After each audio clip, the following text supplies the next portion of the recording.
Hey, welcome back, guys. We're going to do a viewer requested topic again. And this question or this comment comes from Mitch, and he says, hey, could you make a video about the difference between narcissistic rage and rage after narcissistic abuse? Okay, so it's a good question. and this is something that comes up. This is something that comes up often in the beginning stages of this because you're still trying to wrap your head around it and you don't necessarily know or understand what it means. Narcissistic rage is caused by an injury to the person's ego, or if they're being exposed, and it's a defense mechanism because you are getting really close to unearthing or exposing them, showing beneath the mask, making the fog lift. And when that happens, they freaking go on a rampage and rage, and it can manifest itself in a bunch of different ways. But I think here's the biggest difference, so that's that, right? And then let's just hit the next one for a second, which was the rage after being targeted by a narcissistic individual, or rage after narcissistic abuse. And the big difference on that is the rage after abuse is in response to what's happened, the fact that the veil has been lifted over your eyes, the illusion is no longer there.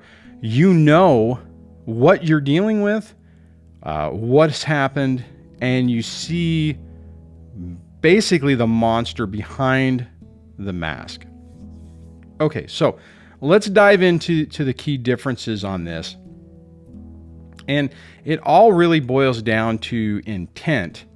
And what I would say, on the first one with narcissistic rage, is it's in response, like I said, to being exposed. They're trying to deflect attention. You're getting too close to something.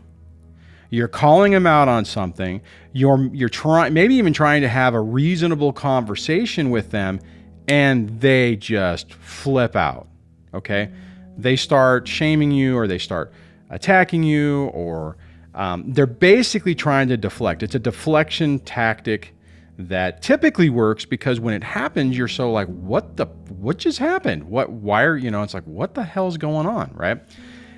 Whereas when you have rage from being a target, or basically we're talking about anger, and it's in response to an actual event, right? You're not angry because they've exposed you. You're not angry because they got a little too close to home on something, and maybe they scratched a little bit at the surface, and your mask started to chip away. You're mad because of what they've done. You're mad because you were lied to. You're mad because probably your relationship with your children has been interfered with, and you probably aren't getting to see them as much, or you're starting to experience parental alienation. So you're like, what the heck? That's the main key. It's the difference between what the intent of it is and what you're dealing with. So a lot of times people can get caught up in this situation where they're thinking, well, wait a minute, am I the narcissist? I mean, I'm mad, I'm raging, I'm all mad. Narcissistic rage is a symptom of narcissism, so maybe that's me. No, it's not. The difference is that you're having an appropriate response to the trauma and emotional abuse and the emotional mind messery that you've had, and you're having a response to it. Every one of us goes through the various stages of grief, and anger is a big part of that, and that manifests itself in a ton of different ways. I mean, to be perfectly honest, I've often told the story of a few years back before my son's IEP, when he was still in high school, individualized education plan, if I remember correctly. And I went off on the ex. I mean, I was so fed up and so sick of her attitude and her controlling and all that stuff that I went off on her. Anybody else watching that would have thought, oh my God, he's an ass. he's raging, he's doing this, he's doing that. But you got to keep it in mind the intent of it, you know. And the other thing I would say is typically narcissistic rage manifests itself in private. They generally don't. It can happen. I'm not saying it doesn't, but typically it happens in private so they can deny it and they can control the narrative. Where your rage could probably manifest itself in ways that might be public, which isn't really that good. So I think the thing to remember on this is a lot of times, especially when you're learning about narcissistic abuse, cluster B type personality types, and all the different type of characteristics. And for instance, I'll just hit this real quickly. A lot of times people think that my narcissist went no contact. There's no contact when you do, again, it goes for intent. No contact when you do it for yourself, when you're doing it to protect yourself, right? Or there's the silent treatment, which is used to punish someone. Again, you could look at this and say a narcissistic rage is to punish someone. You know, it's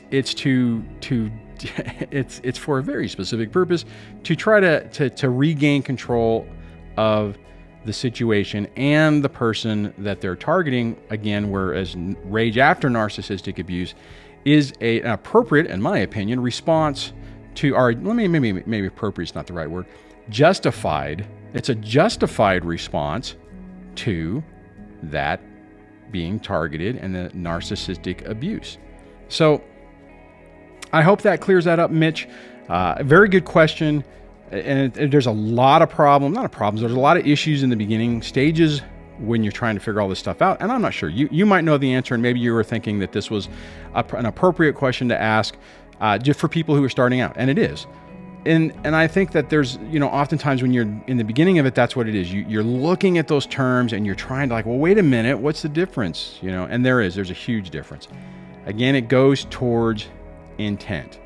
If you're angry at your narcissistic ex for what they've done to you, that's different than you raging on somebody. All right, so I'm going to wrap this video up. If you have any questions you'd like to ask, you can just put them in the comments below to make a video request, or you can email me at Duane@dadsurvivingdivorce.com, and I will work on that whenever I will add it into the queue. If you feel that this channel is helpful, please consider subscribing. You can click on my face and it will take you to, actually I think it's over here. It'll take you to the subscribe thing so you can subscribe. Hit the bell notification so that YouTube will tell you about the videos. And then on my end screen, I typically put my mindset for narcissistic abuse recovery in the bottom right, and a video specifically picked for you by YouTube that it thinks is a best match for you right above that. So check those out, and I will chat with you on the next video. Take care.